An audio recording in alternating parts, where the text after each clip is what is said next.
Ek wil nie vanmôre stil staan net by die dood van Jesus nie, want hy lewe, hy het opgestaan, hy is 'n lewende God, en ek wil vanmôre vir u sê, hy lewe in ons, hy lewe deur ons, waar ook al ons gaan, in woord en daad, en ons eer die Here daarvoor. Mense, dit wat daai dag daar gebeur het op Golgotha, ek wil vanmôre vir u sê, het alles onmiddellik en vir altyd verander.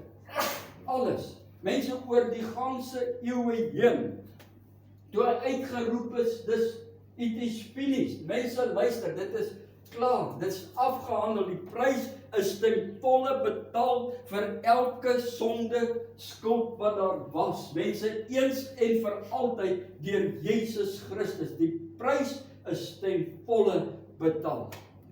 En deur dit staan ek en jy vanmôre op 'n bevoorregte plek, gered, skoon gewas, en wanneer die Here vanmôre na my en u kyk, die Vader vanmôre na my en jou kyk, luister, dan sien hy nie meer 'n sondaar nie. Hy sien 'n seun en 'n dogter wat bekleed is met die geregtigheid van die Here Jesus Christus, die Seun van God. En daarvoor eer ons die